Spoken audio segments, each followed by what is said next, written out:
question today from one of our Ballroom Dance Channel friends regarding an upcoming event they have, which is on a polished concrete floor.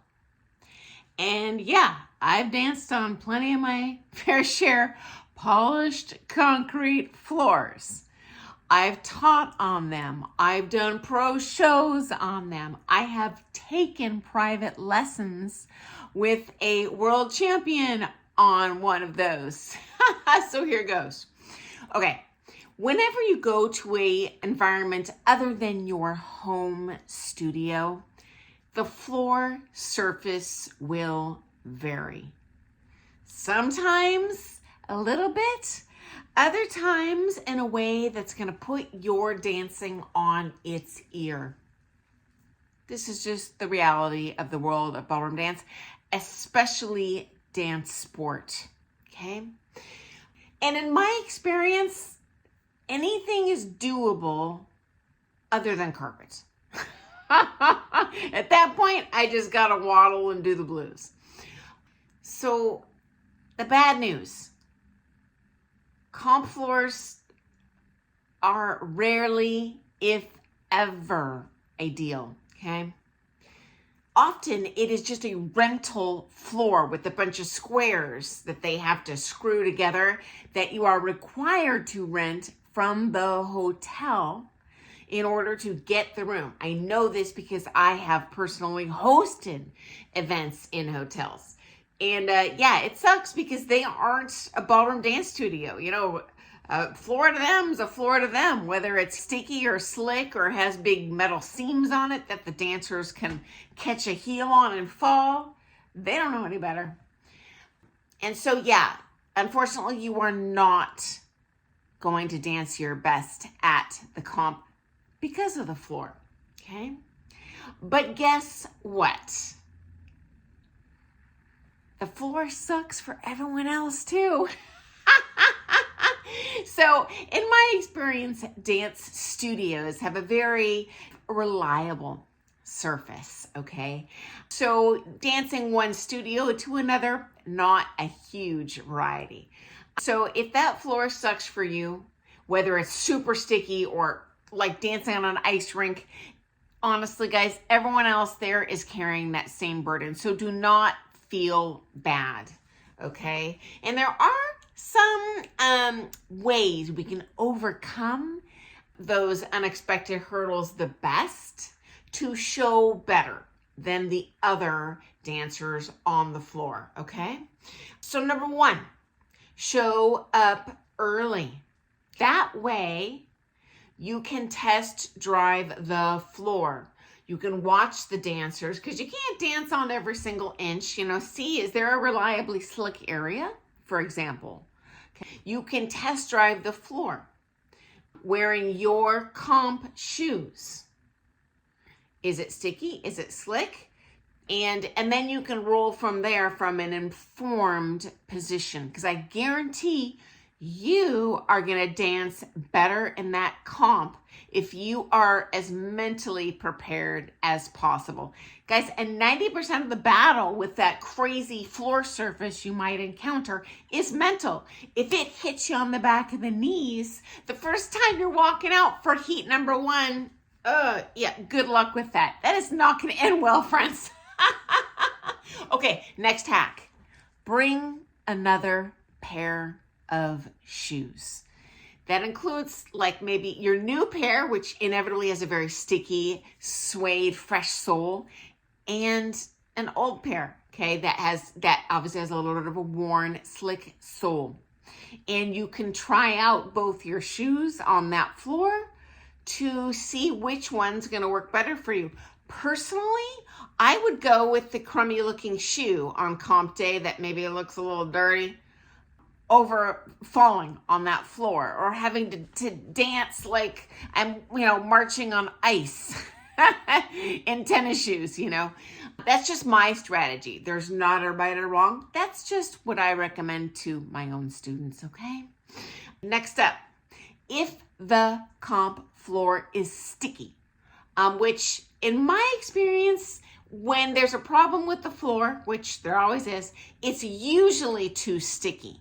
Okay, those rental floors, just the finish is not ballroom dance appropriate. And so what do? Okay, well, you can, if the comp allows it, put a little bit of baby powder on the sole of your shoe. That'll help you slide a little bit. If you need a little bit less slide, you find that's too slick, put a little cornmeal on the bottom of your shoe. Do not put that on the dance floor. Guarantee that's a recipe for getting in trouble. Just bring a little tiny, sandwich baggie upstairs in your hotel room and just try it on the bottom of your shoes, okay? Do not even apply that in the ballroom because everyone's got different shoes and you do not want your fix to negatively impact the other dancers in the room. So use it sparingly and then add on as need be. Okay, now dance wax is extensively effective, but in my opinion, it is dangerous for the other competitors because it's too effective. How are you going to look yourself in the mirror if you cause someone to fall down and break their hip? Don't do it. In my opinion, that is not right. That's very unethical. Don't use dance wax. I'd rather have you kind of marching around timid than endangering, the other competitors, okay? Now, number 4, slippery floor. This is less common, but certainly at USDC, oh my heavens, that floor every year was like stepping onto a freshly Zambonied ice rink. Oh my goodness, we were just like timid out there, afraid we're gonna fall on our butts, and it was so slick. Really, the only thing we all did was wear a brand new spanking pair of shoes. Honestly, I usually did not have a problem with slick floors, but even that floor, I felt like I was dancing on thin ice. Kind of scary. So yeah, at that point, it's worth the investment, even if you need to buy a pair of new shoes at the comp. It's not worth falling down over. Now, here's the good news, guys. If you do fall down, I have seen the number 1 couple in the world fall down at Embassy in California in the first round.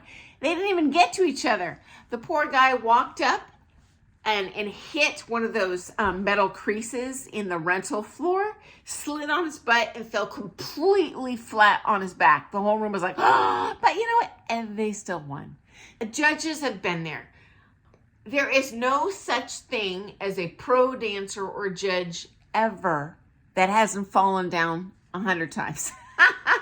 Now, I know, oh my gosh, you want to fight back tears, your pride is wounded, maybe your tailbone's wounded, but guys, honestly, it's not going to affect your marks. They might take a closer look at your dancing and wonder, okay, well, did they have a standing leg action issue or something? But you know what? We all legit have experienced big old problems with the dance floor surface. Now, in the event you're going to an event on a cattywampus surface that is either concrete or is hard, meaning it's not a sprung floor, and I have danced on floors like this where they lay that hard wood floor directly on the concrete. Guys, if you're gonna dance in that, like 8 hours a day for a week straight, personally, I hate jazz tennis shoes, but I would recommend doing that if you're gonna dance really hardcore, many hours on that surface, because you're gonna, not permanently, but you're gonna be in a great deal of pain by the end of the week on these bones on the bottom of your foot. And then you're gonna start skipping your workshops and stuff because you're miserable. And then it hurts so bad, you got to take a week off of practice when you get home. So now you wasted all that money you spent going there.